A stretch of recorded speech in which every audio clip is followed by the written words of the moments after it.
Welcome to this episode of K2 Disrupts. It's a special episode again with Klick Learning Solutions. My name is Ken Cheung, VP of Growth at K2 Digital. And I'm Sue Easby from Klick Learning Solutions, VP of Strategy. And today we're actually talking about a follow-on to our last episode where we were talking about, engagement strategy and digital engagement.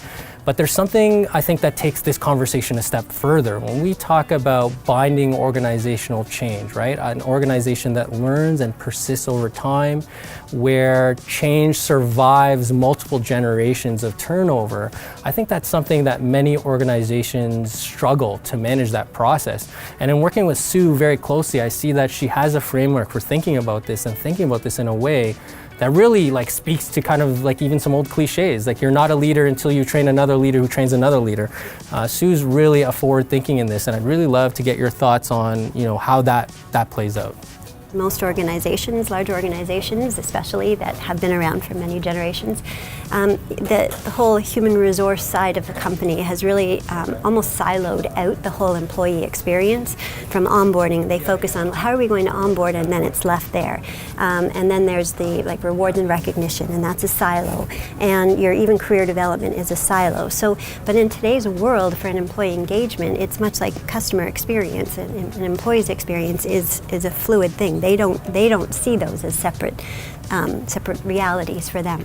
If you take Sue's framework and you overlay that over, say, what K2 talks about with the 4 Ps, right? It's not just people, process, and platform, but you also add in policy, enterprise 360, all of these pieces. When you couple those together, you actually get an ecosystem where the change can be bound, where the policies can survive, and where the ecosystem doesn't degrade over time, and you don't lose sight of who you are as a company. And I think that's really an important thing. It's this perfect balance between what the employee experience is customized for the organization at a human level, with very good engagement strategies that can come from KLS, coupled with a digital and technology platform ecosystem strategy that enables all of that information and analytics and intelligence that ultimately enables that to come together. And that's sort of why Sue and I are doing this video series together, because it really is like peanut butter and chocolate from a Reese's peanut butter cup. You want the org to learn through the strategies that are designed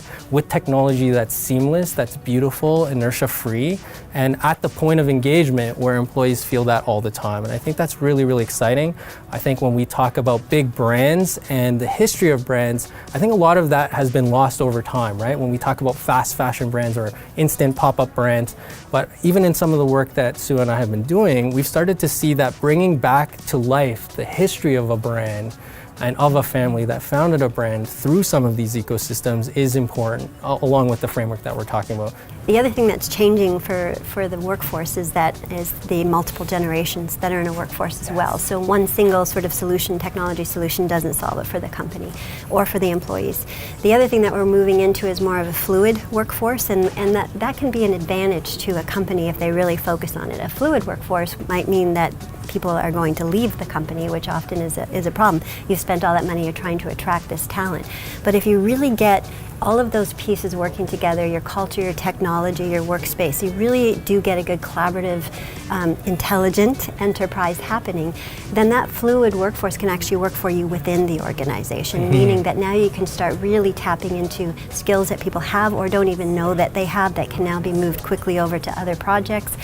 So it really becomes more of a productive environment if you really kind of get those pieces working together. And it's really good for the employee engagement because people kind of can move into a new role and not have to leave the company in order to experience those new roles. I think that's a really good point. Capturing the innovation that's already within the ecosystem, making it more fluid and making it more efficient to bring innovation forward is actually a way to bind change over the long term, because you create an organization, despite tenure of people, how long or how short they're with you, that fluidity gives you the ability to really innovate at a high rate, which in today's digital economy, I know to use a cliche like that on K2 Disrupts, is very, very important and really will I think, sort out who are going to be the winners and who are going to be the losers, not to make it so stark.